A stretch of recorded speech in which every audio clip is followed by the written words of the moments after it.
Hello students, I am Mukta Jain. Today we are going to start chapter Molecular Basis of Inheritance. In our previous video we will discuss about DNA. DNA is a genetic material and Griffith experiment. In this video we will discuss about RNA and replication of DNA. RNA is a polynucleotide. RNA consists of nitrogenous base, purine and pyrimidines. Nitrogenous base, there are two types of purines and pyrimidines. Purines होते हैं adenine guanine and pyrimidines होते हैं RNA में cytosine and uracils. मतलब DNA में होता है thymine और RNA में होता है थायमीन के प्लेस पर uracil. Then second pentose sugar इसमें रहती है जो राइबोस पेंटोज शुगर होती है आरएनए में एंड फॉस्फेट ग्रुप. ये मिलकर बनाता है आपका RNA. Next types of RNA, there are 3 types of RNA. Messenger RNA जिसको हम एमआरएनए के नाम से जानते हैं. देन ट्रांसफर सोल्यूबल आरएनए जिसको हम टीआरएनए के नाम से जानते हैं. एंड राइबोसोमल आरएनए जिसको हम आरआरएनए के नाम से जानते हैं. ये there are 3 types of RNA in all living organism. Next है replication of DNA.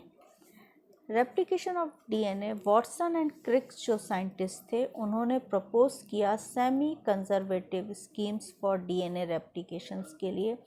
Watson and Crick's suggest that 2 strength of DNA separate हो जाते हैं from each other and act as template for the synthesize of new complementary strength.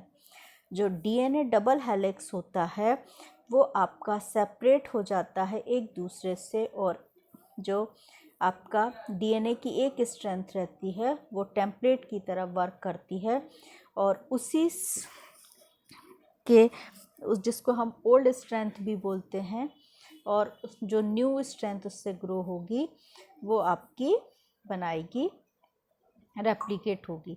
After the completion of replication each DNA molecule would have 1 parental and 1 newly synthesised strand. जो अभी मैंने आपको बताया एक template strand रहेगी जो parental रहेगी और न्यूली सिंथेसाइज एक स्ट्रैंड रहेगी. This method is called semi conservative replication जिसको हम बोलते हैं सेमी कंजर्वेटिव रेप्लिकेशन.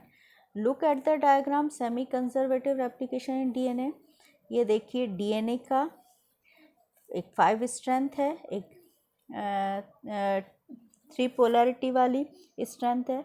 अब इसकी ये जब लूज़ हो जाते हैं अलग हो जाते हैं तो एक इसमें टेम्पलेट जो रहेगा वो पेरेंटल स्ट्रेंथ रहेगी जिसको हम ओल्ड स्ट्रेंथ बोलेंगे और न्यूली सिंथेसाइज हो जाएगी. यदि आपकी रेप्लिकेट हो रही है पोलैरिटी 5 to 3 डायरेक्शन वाली अलग हो रही है तो उससे रेप्लिकेट होती है 3 to 5 डायरेक्शन वाली और 5 to 3 डायरेक्शन वाली अलग हो रही है तो उससे रेप्लिकेट होगी आपकी 5 to 3 वाली. तो जब रेप्लिकेट होते हैं डीएनए तो उसमें एक आपकी ओल्ड स्ट्रेंथ जिसको हम पेरेंटल स्ट्रेंथ बोलते हैं और एक आपकी न्यू स्ट्रेंथ रहती है. That is called replication of DNA. Then the experimental proof of semi conservative replication of DNA Meslson and Strells shows experiment evidence of semi-conservative replication. इन्होंने बताया ई कोलाई पर और न्यूट्रिएंट मीडियम में रखा उसको containing nitrogen salt 15 ammonium chloride जिसको हम N15 जो था वो हैवी आइसोट्रोप ऑफ नाइट्रोजन था labelled with radio active N15N.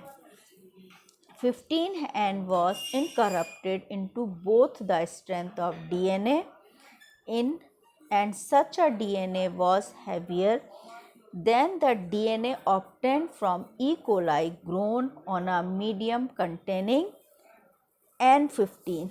जो आपका N15 था वो आपका वो था क्या बोलते हैं अपन उसको, हैवी वाला नहीं था N15. Then they transferred the E coli cell on the medium containing N14. जब उसको N15 कन्वर्ट किए डाला गया, तो after one generation when one bacterial cell has multiplied into 2, एक बैक्टीरियल सेल्स थी वो मल्टीप्लाई हो गई 2 में, they isolate the DNA and evaluate its density. Its density was intermediate between that the heavier N15N DNA and the lighter 14N DNA. जो था आपका DNA जो थे वो सेपरेशन ऑफ DNA हो गया, सेंट्रीफ्यूगेशन हो गया यहाँ पर N15 and N14 इंटरमीडिएट हो गए. This is because during replication new DNA molecule with 115 and old strength इसमें रही and complementary and 14 and new strength was formed हो गई, और उसमें 14N वाली जो थी वो फॉर्म्ड हो गई. सेमी कंजर्वेटिव रेप्लिकेशन हो गया जिसको हम हाइब्रिड बोल सकते हैं. And so its density is intermediate between 2.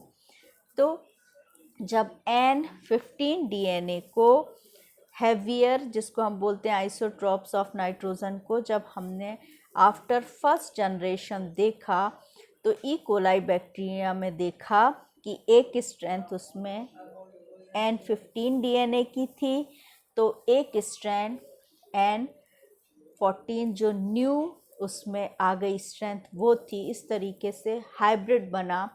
और आफ्टर 40 मिनट्स जब हमने उसको देखा, सेकेंड जनरेशन की बात यदि हम करें, तो हमने देखा कि यहाँ पर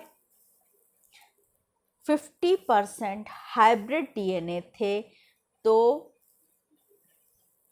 50% लाइट 14N वाले DNA आपके आ गए. तो सेकेंड जनरेशन में ये आपका देखने मिला. Look at the diagram.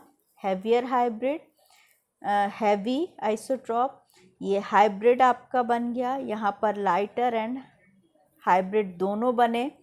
तो फर्स्ट जनरेशन जो N15 थी ये वो रही जो हमने लिया था यहाँ पर N15 DNA वाला.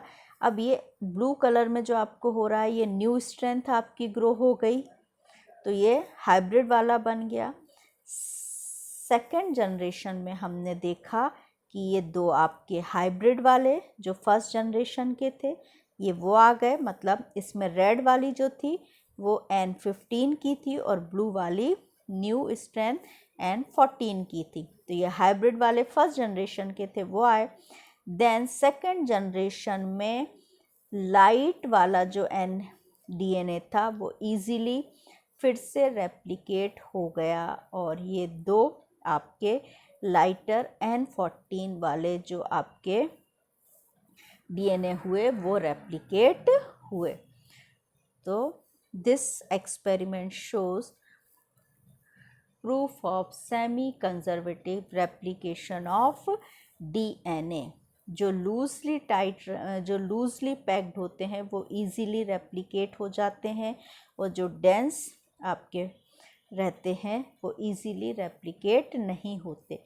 तो सेकेंड जनरेशन में जो N था वो आपका सेपरेटली लाइट आइसोट्रॉप्स वाले जो नाइट्रोजन थे वो यहाँ पर बन गए. Thank you. I will continue our next video in next topic in our next video.